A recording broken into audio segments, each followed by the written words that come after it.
Hello à toi, c'est Claire, experte en blessures de l'âme. Aujourd'hui, on se retrouve pour une nouvelle vidéo qui va traiter de la blessure du rejet et particulièrement quand tu penses que ta sexualité interfère sur ta spiritualité. Alors ce que nous allons chercher à faire aujourd'hui, c'est que tu retrouves en fait un épanouissement au niveau de ta sexualité bien sûr et que tu n'aies plus cette confrontation entre sexualité et spiritualité et que tu retrouves aussi un amour pur et véritable avec ton conjoint. Si ce n'est pas encore fait, je t'invite à t'abonner à ma chaîne et on se retrouve tout de suite dans la vidéo.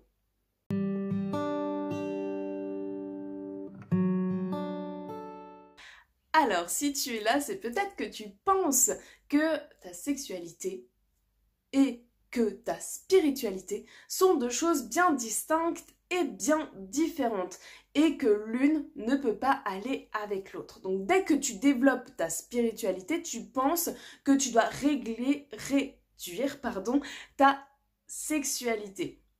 Tu penses certainement que les maîtres spirituels n'ont pas de sexualité et que du coup, vu que tu veux t'inspirer de ces personnes-là, et ben toi aussi, tu te restreins au niveau sexuel. Tu penses aussi que si tu fais l'amour, tu seras moins éveillé. Qu'est-ce qui se passe quand tu réagis avec cette blessure? Parce que oui, c'est la blessure du rejet. Parce que toi, tu vas rejeter ton conjoint.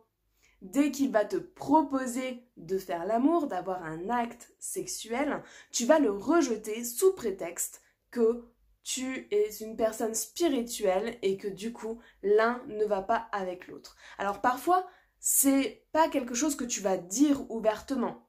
Tu vas le penser. Ton ego va être pensé pour ça.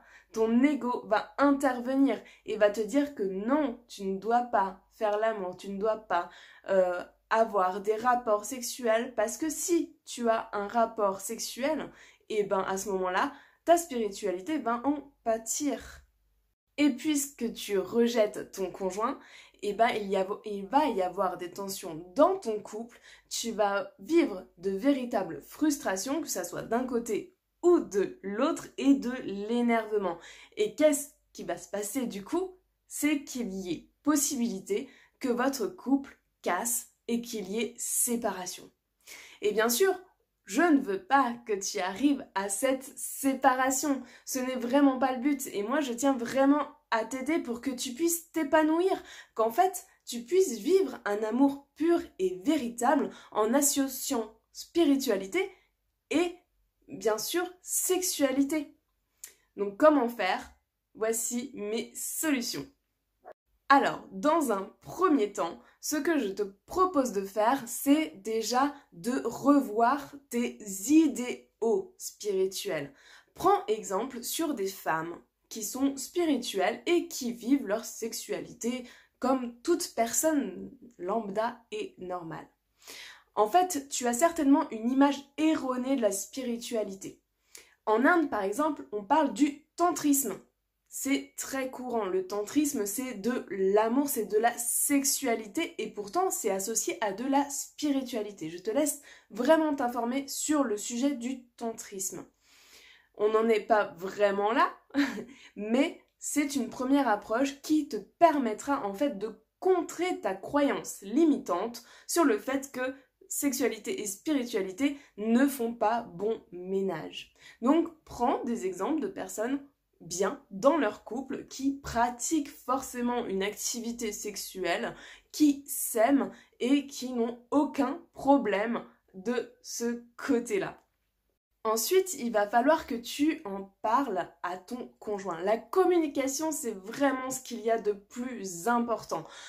C'est important que tu lui dises qu'aujourd'hui, tu as une blessure qui s'appelle la blessure du rejet, que tu ne le fais pas exprès, mais que tu as envie de changer, parce que le but vraiment, c'est d'avoir un amour inconditionnel, un amour pur et véritable, et d'avoir aussi cette spiritualité.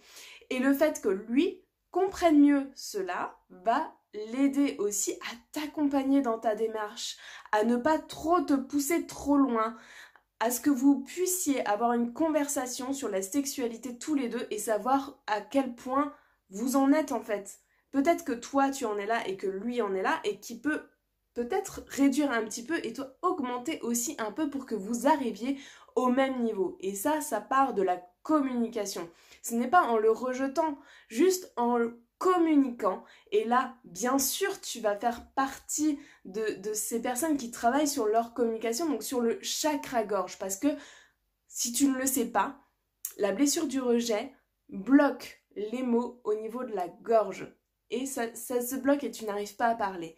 Donc, communique petit à petit sur tes désirs et sur tes blocages à ton conjoint parce qu'il est vraiment là pour t'aider à t'améliorer.